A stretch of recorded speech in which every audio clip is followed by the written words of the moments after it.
New York, Mr. Nadler. Thank you. Dr. Farfan-Mendez, we've heard about some devastating tragedies at today's hearing. Unfortunately, tragedies occur far too often in this country at the hands of non-citizens and citizens alike. Parents are afraid that their kids won't be safe at school, at parades, at grocery stores, and even at houses of worship. The United States has long struggled to pass meaningful gun violence prevention measures into law. Last Congress, we were able to enact some much-needed reforms, but far more must be done. How does our inability to ensure that guns are well regulated, as the Second Amendment calls for, embolden cartels and incentivize more people to migrate to the United States? Thank you for your question, Congressman Nadler. One of the things that when we discuss organized crime is often lost in the conversation is that, like any organization, they also have operating costs. And one of these operating costs is that related to guns and the ability to perpetrate violence. And because it's so easy to traffic guns from the United States into Mexico, essentially what has happened is it has significantly lowered the cost of perpetrating violence in Mexico and other parts in the Western Hemisphere.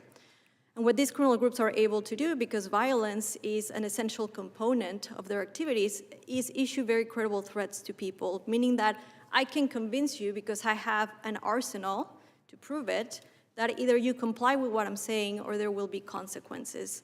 And what we have seen is that to the extent that criminal groups are better armed and have these arsenals, again, that are very easy to acquire and traffic from the US into Mexico and other parts in the hemisphere, this creates displacement in communities, meaning that it puts pressure on migration corridors and it creates challenges in terms of addressing the migration flows that we're discussing here today.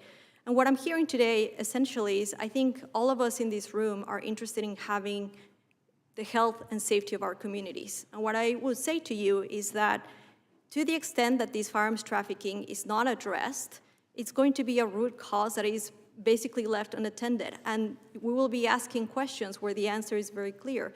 Again, to the extent that these criminal groups have access to firearms that are very easy to acquire from the US and also ammunition, this will make it very cheap for them to perpetrate violence, and it would put a lot of pressure on migration flows. Thank you. Ms. Lopez, over the past few years, we've seen harmful rhetoric thrown at religious organizations that help migrants, including the Catholic Church and the Hebrew Immigrant Aid Society, HIAS. Such rhetoric was echoed by the gunmen who murdered 11 congregants at the Tree of Life Synagogue in 2018. We have also heard attacks on religious organizations from members of this committee. Your organization is affiliated with the Roman Catholic Church of El Paso. Can you talk about how your faith calls you to serve all those in need of help, including asylum seekers? Yes, thank you, Congressman Nadler. For me, at a very fundamental level, as a Catholic, it's important to me that every single person be treated with human dignity and respect. And at the very core of the work that we do, that's what it comes down to, is treating people with respect. You know, even sitting here today, having to hear the stories and the losses of you know, the witnesses on the panels, I can't even imagine, you know, the losses that they're dealing with and the pain that they're going through. And so we as an organization try really hard to make sure that we are treating people with that same dignity and respect, and that as attorneys, we're bound by the law. We are bound by what we are allowed to do within the legal system, and we work really hard to make sure that those individuals who do qualify for a benefit, that we treat them with the respect and dignity that they deserve. Thank you. And how do attacks on religious organizations impact your work? It makes it really scary for us to do the work day in, day out. I will say that it doesn't hinder our work, but it certainly makes us more weary of our surroundings. Following the mass shooting in 2019, we did have to increase security around our building out of fear that we might be the next target. Thank you. Dr. Farfan-Mendez and Ms. Lopez, you both live and work on the border. Can you please tell us about life on the border and how living there has shaped your view of immigration in the United States? Dr. Farfan-Mendez, let's start with you. Thank you, Congressman Nadler. Well, I'm an immigrant, and Let me share a story with you. August 30th is International Day of the Disappeared, and August 31st is Overdose Awareness Day. And it's by happenstance that these 2 days happen to be together, but it seems very pertinent to the reality of North America. And in those 2 days, we set empty chairs, one on the San Diego side of the US border and one in Tijuana for the Mexican side. And those empty chairs symbolize precisely the loved ones that are no longer at the tables to gather with their loved ones. And what it meant to do, and what it is a call to action, to think about how border communities can work together.